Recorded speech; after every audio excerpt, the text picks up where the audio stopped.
जय श्री कृष्णा। आज आप सुनेंगे मार्गशीर्ष मास का 5वां अध्याय।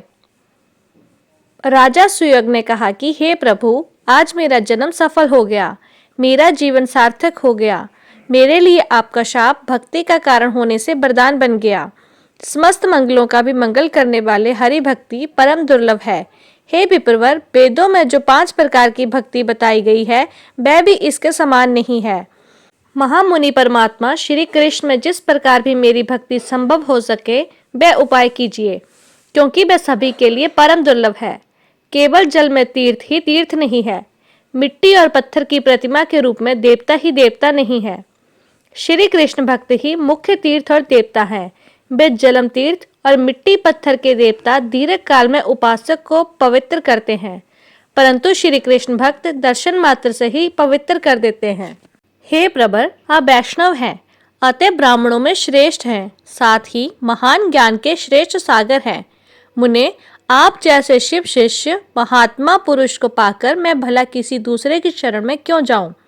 महामुनि, आपके श्राप से इस समय मैं गलित कुष्ठ का रोगी हो गया हूँ, अपवित्र हो गया हूँ और तप के अधिकार से वंचित हो गया हूँ।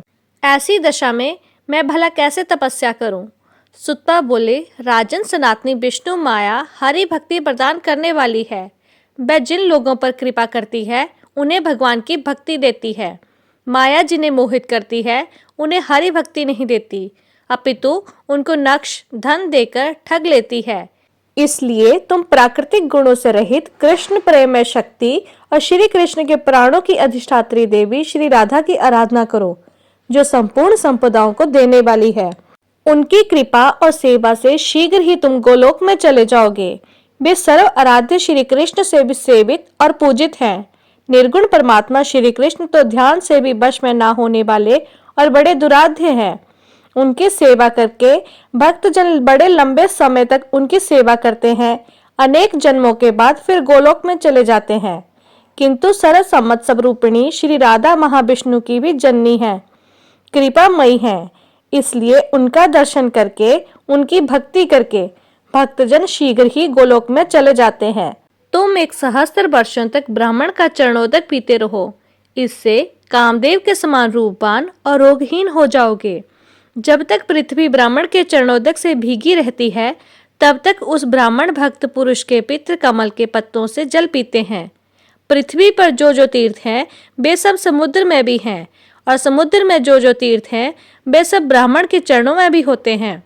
ब्राह्मण का चरणोदक पापों और रोगों का विनाश करने वाला है। वह संपूर्ण तीर्थों के जल के समान भोग और मोक्ष देने वाला है और शुभ है। ब्राह्मण मनुष्य के रूप में साक्षात देवादिदेव जनार्दन है। ब्राह्मण के दिए हुए पदार्थ को सभी देवता भोग लगाते हैं। ऐसा कहकर ब्राह्मण सुतपा सुयोग्य के सत्कार को ग्रहण करके अपने घर को चले गए। जाते जाते वे कह गए कि 1 वर्ष के बाद फिर आऊंगा। हे शिवे, राजा प्रतिदिन भक्ति भाव से अब ब्राह्मण के चरणादक का पान करने लगे। उन्होंने 1 वर्ष तक ब्राह्मणों की पूजा की और उन्हें भोजन कराया।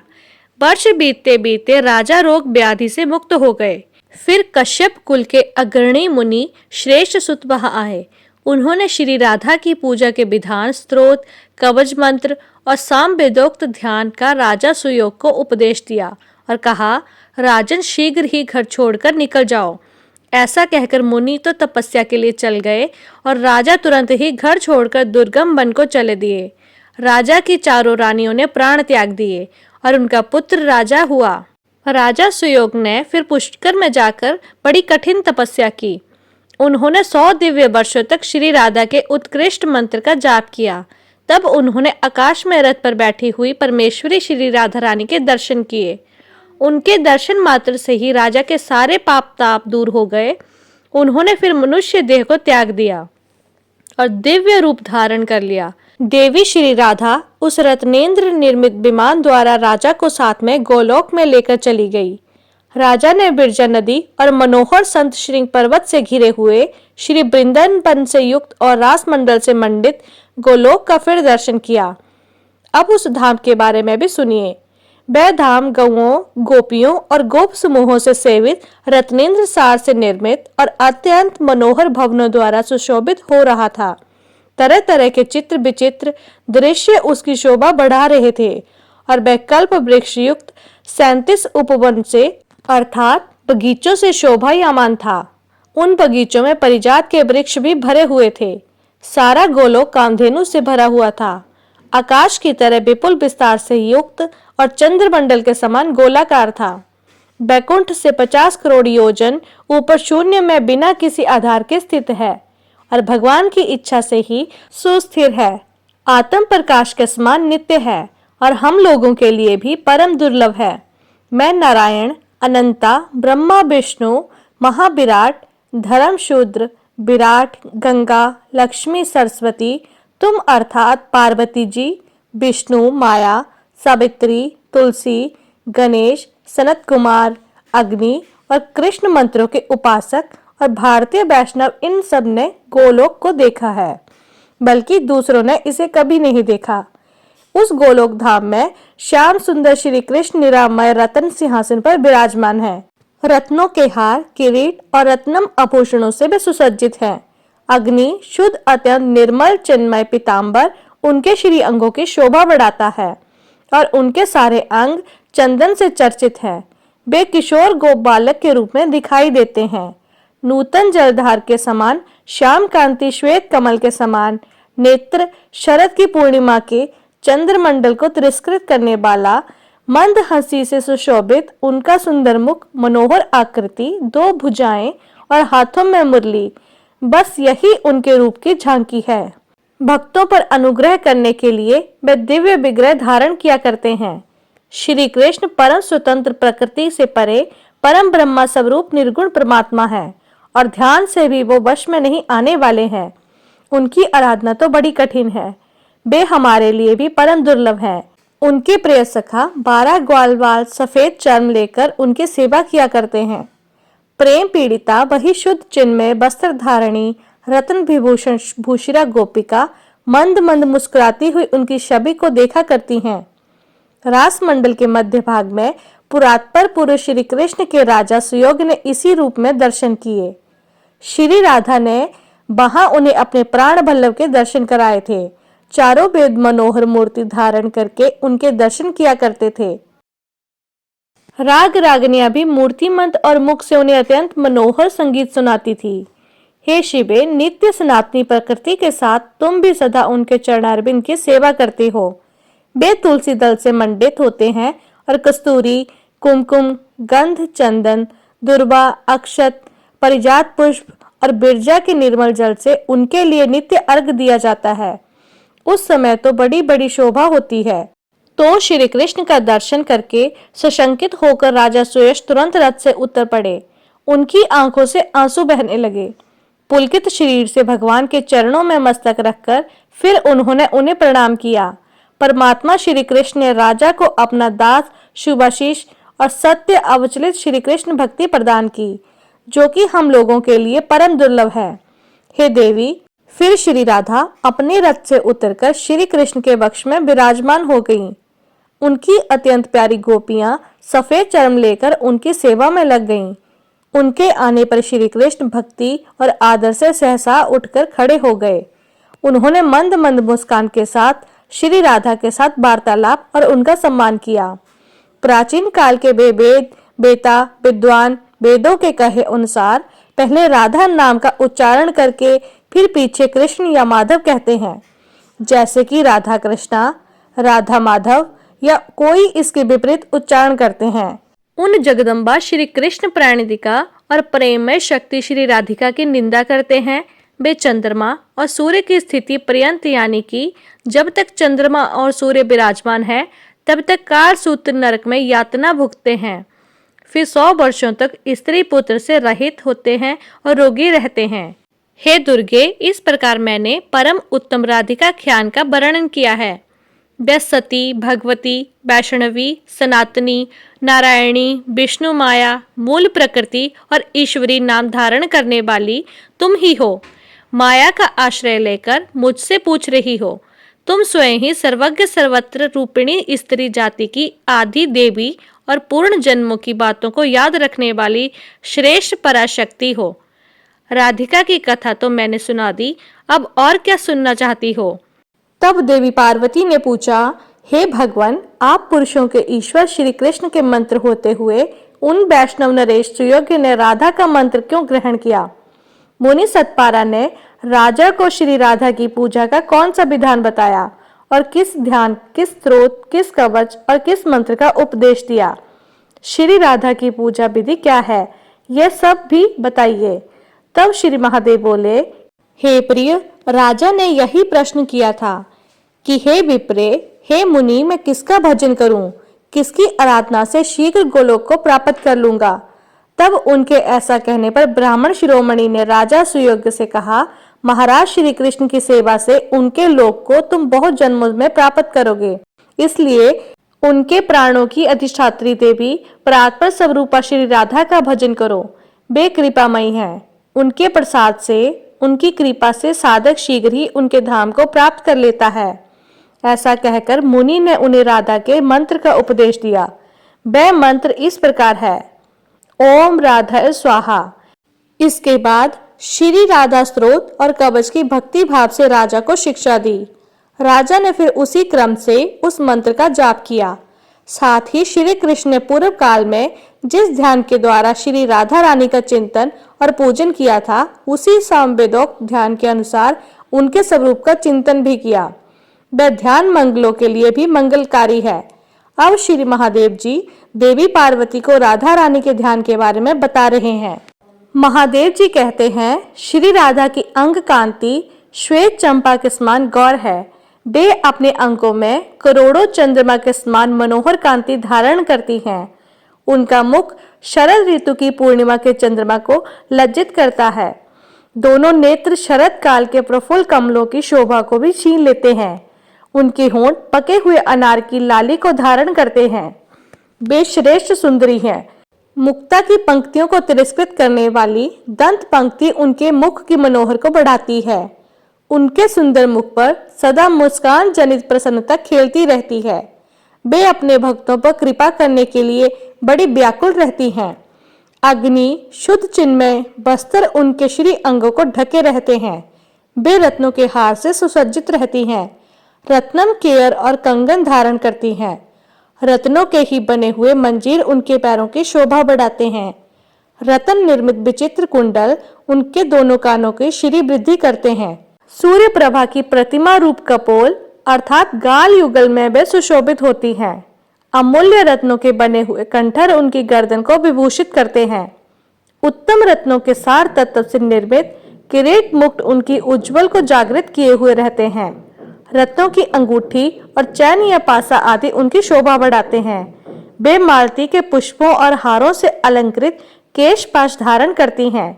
वे रूप की अधिष्ठात्री देवी हैं और गजराज की तरह मंद गति से चला करती हैं, जो उन्हें अत्यंत प्यारी हैं। ऐसी गोप किशोरियां श्वेत चर्म लेकर उनकी सेवा किया करती हैं। कस्तूरी की बेंदु और सिंदूर की टीकी से उनके मनोहर श्रीमंत निम्न भाग अर्थात उनका मस्तक अत्यंत उद्दीप्त दिखाई देता है।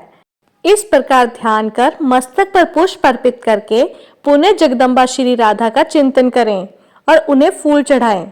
फिर से ध्यान के बाद 16 उपचार अर्पित करें, जिन्हें हम षोडश उपचार विधि भी कहते हैं।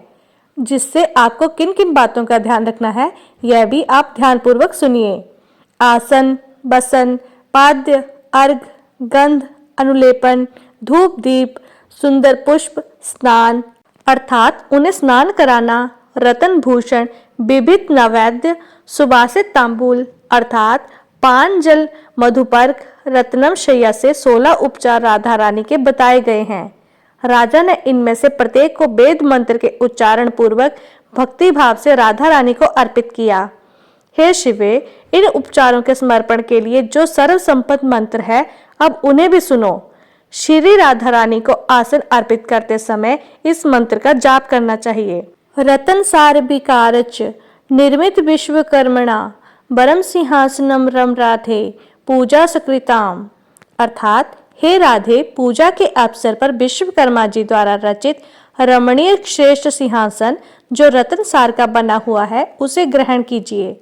वस्त्र अर्पित करते समय कहें, हे देवी, बहुमूल्य रत्नों से जड़ित सूक्ष्म वस्त्र जिसका मूल्य आका नहीं जा सकता, आपकी सेवा में प्रस्तुत है। यह अग्नि से शुद्ध किया गया, चिन्मय और स्वभावत निर्मल किया है, इसे स्वीकार कीजिए। देवी को पाद्य अर्पित करते हुए कहें, हे राधे, उत्तम रत्न सार द्वारा निर्मित पात्र में संपूर्ण तीर्थों का जल आपकी सेवा में अर्पित किया गया है। आपके दोनों चरणों को पखार के लिए यह पाद्य जल है, इसे ग्रहण कीजिए। अर्थात जो राधा रानी के चरणों को धुला जाता है, जिस जल से उसे पाद्य कहते हैं।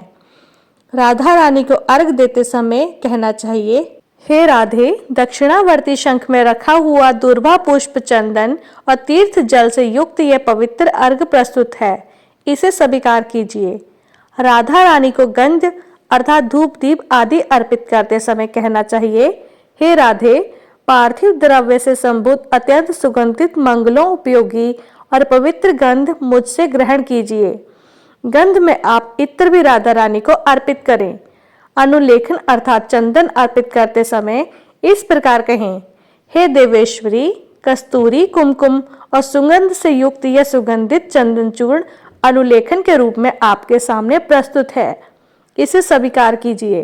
धूप अर्पित करते समय कहें कि हे देवी, वृक्ष की गोंद अर्थात गूगल और पार्थिव द्रव्यों से संयुक्त यह धूप प्रज्वलित अग्निशिखा से निर्मित धूप के रूप में प्रस्तुत है। मेरी इस प्रिय वस्तु को स्वीकार कीजिए। श्री राधे को दीप अर्पित करते समय कहें कि हे परमेश्वरी, अमूल्य रत्नों का बना हुआ यह परम उज्जवल शोभाशाली रत्न द्विअधिकार को दूर करने वाला है, भय को दूर करने वाला है, इसे स्वीकार कीजिए। श्री राधा के पुष्प अर्पित करते समय कहें कि हे परमेश्वरी, गंध और चंदन से चर्चित अत्यंत शोभामय यह रमणीय परिजात पुष्प ग्रहण कीजिए। देवी को स्नान कराते समय कहें, हे देवी, विष्णु तेल से युक्त यह अत्यंत मनोहर और सुगंधित आंवले का चूर्ण सेवा में प्रस्तुत है, इस स्नान उपयोग वस्तु को आप स्वीकार कीजिए। अर्थात राधा रानी को स्नान कराते समय उस जल में आंवले का चूर्ण मिलाकर स्नान कराना चाहिए। श्री राधा रानी को आभूषण अर्पित करते समय कहें कि हे राधे, अमूल्य रत्नों के बने हुए क्योर कंगन आदि आभूषणों को और परम शोभाशाली शंख की चूड़ियों को आप मेरी ओर से ग्रहण कीजिए।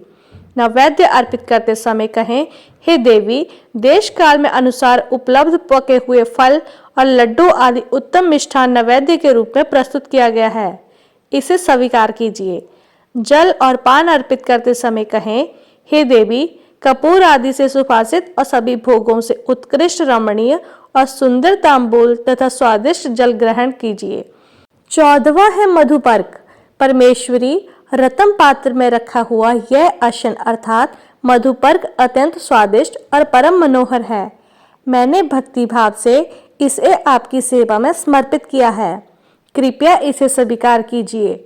मधुपर्क कहते हैं दूध, दही, शहद, घी के मिश्रण को। 16वें उपचार में श्री राधा को शैया अर्पित करते समय कहें कि हे देवी श्रेष्ठ, रत्नों के सार भाग में से निर्मित अग्निशुद्ध निर्मल वस्त्र से ढका हुआ और पुष्प और चंदन से चर्चित यह शैया आपके सामने प्रस्तुत है, इसे ग्रहण कीजिए। इस प्रकार देवी श्री राधा का समय पूजन करने के लिए उनके लिए 3 बार पुष्प अंजलि दें और देवी की 8 नायिकाओं का जो उनकी सबसे प्रिय है, जो लगातार सच्चे मन से उनकी सेवा करके उनके साथ रहती हैं, उनका भी यत्न पूर्वक भक्ति भाव से यशोपचार विधि से पूजन करें। प्रिय, उनके पूजन का क्रम पूर्व आदि से आरंभ करके दक्षिणावर्त बताया गया है। पूर्व दिशा में मालावती, अग्नि कोण में माधवी, दक्षिण में रत्नमाला, नृत्य कोण में सुशीला, पश्चिम में शशिकला, वायव्य कोण में परिजाता, उत्तर में पद्मावती और ईशान कोण में सुंदरी की पूजा करें। यह देवी की 8 प्रिय परिचारिका है। वृति पुष्प वृत काल में जूही, मालती और कमलों की माला चढ़ाएं, फिर साम वेदोक्त रीति से परिहार नामक स्तुति करें। अब आप सभी भी मेरे साथ श्री राधा रानी की सच्चे मन से स्तुति कीजिए। मेरे साथ बोलिए, हे राधा रानी, आप देवी हो, जगत जननी, सनातनी विष्णु माया हो, श्री कृष्ण के प्राणों की अधिष्ठात्री देवी और उन्हें प्राणों से भी अधिक प्यारी हो। शुभ स्वरूपा हो, कृष्ण प्रेममय शक्ति और श्री कृष्ण सौभाग्य रूपिणी हो। श्री कृष्ण की भक्ति प्रदान करने वाली मंगलदायिनी श्री राधे आपको नमस्कार है। आज मेरा जन्म सफल है। आज मेरा जीवन सार्थक हुआ, क्योंकि श्री कृष्ण ने जिनकी पूजा की है वही देवी आज मेरे द्वारा पूजित हुई हैं। श्री कृष्ण के बक्ष स्थल में जो सर्व सौभाग्यशालिनी राधा है, वही रासमंडल में रासे शबरी, वृंदावन में वृंदा, गोलोक में कृष्ण प्रिया, तुलसी कानन में तुलसी, कृष्ण संग में चंपावती, चंपक कानन में क्रीड़ा, चंद्रवन में चंद्रावली, शत्र श्रृंग पर्वत पर सती, बिरजा तटवर्ती कानन में बिरजा पदहंत्री, पद्म वन में पद्मावती, संपूर्ण स्वर्ग में देव दुख विनाशिनी, स्वर्ग लक्ष्मी और शंकर जी के बक्ष स्थल पर सनातनी विष्णु माया दुर्गा हैं। और जो कामक वन में काम्या, बैकुंठ में महालक्ष्मी, नारायण के हृदय में वाणी, क्षीर सागर में सिंधु कन्या और मृतलोक में हरिप्रिया लक्ष्मी है, वही अपनी कला द्वारा वेद माता सावित्री होकर ब्रह्मा वक्ष में विलास करती हैं। हे देवी राधे, आप ही अपनी कला से धर्म की पत्नी और मुनि नर नारायण को जानती हो। आप ही अपनी कला द्वारा तुलसी और भुवन पावनी गंगा हो। गोपियां तो आपके रोमकूप से प्रकट हुई हैं। रोहिणी और रति आपकी कला की अंश स्वरूपा हैं। शतरूपा सची और दति आपकी कला की कलाश रूपिणी हैं। देव माता हरिप्रिया अदिति आपकी कलाश रूपा हैं। हे शुभे देवांगना और मनु पत्नियां आपकी कला से प्रकट हुई हैं। हे कृष्ण पूजिते, आप मुझसे श्री कृष्ण की भक्ति और श्री कृष्ण का दास से प्रदान कीजिए। इस प्रकार परिहार और स्तुति करके श्री राधा का कवच का पाठ करें। यह प्राचीन शुभ स्रोत श्री हरि की भक्ति और दास प्रदान करने वाला है। इस प्रकार जो प्रतिदिन श्री राधा की पूजा करता है, वह भारतवर्ष में साक्षात श्री हरि के समान हो जाता है, जीवन मुक्त और पवित्र है। उसे निश्चय ही गोलोक धाम की प्राप्ति होती है। हे शिवे, जो प्रतिवर्ष कार्तिक की पूर्णिमा को इसी क्रम से श्री राधा की पूजा करता है, वह राजसूय यज्ञ के फल का भागी होता है। इस लोक में उत्तम ऐश्वर्य से संपन्न और पुण्यवान हो जाता है और अंत में सभी पापों से मुक्त होकर श्री कृष्ण के धाम में जाता है। हे पार्वती, आदि काल में पहले श्री कृष्ण ने इसी क्रम में वृंदावन के रास मंडल में श्री राधा की स्तुति और पूजा की थी। दूसरी बार आपके वर से वेद माता सावित्री को पाकर सृष्टिकर्ता ब्रह्मा जी ने इसी क्रम में श्री राधा जी का पूजन किया था। नारायण ने भी श्री राधा की आराधना करके महालक्ष्मी सरस्वती गंगा और भुवन पवनी पराशक्ति तुलसी जी को प्राप्त किया था। क्षीर सागर शयी श्री विष्णु ने राधा जी की आराधना करके ही सिंधु सुधा को प्राप्त किया था। पहले दक्ष कन्या के सती हो जाने पर मैंने भी श्री कृष्ण की आज्ञा से पुष्कर में श्री राधा की पूजा करके उसके प्रभाव से तुम्हें प्राप्त किया था। पतिव्रता श्री राधा की पूजा करके उनके दिए हुए वर से कामदेव ने रति को, धर्मदेव ने सती साध्वी मूर्ति को और देवताओं और मुनियों ने धर्म, अर्थ, काम और मोक्ष को प्राप्त किया था। देवी, इस प्रकार मैंने श्री राधा का पूजन का विधान बताया है। अब स्तोत्र भी सुनिए। भगवान शिव ने देवी पार्वती को श्री राधा के जिस स्तोत्र का वर्णन किया है, वह आप अगले अध्याय में सुनेंगे। उम्मीद करती हूँ आपको आज का अध्याय जरूर पसंद आया होगा। धन्यवाद।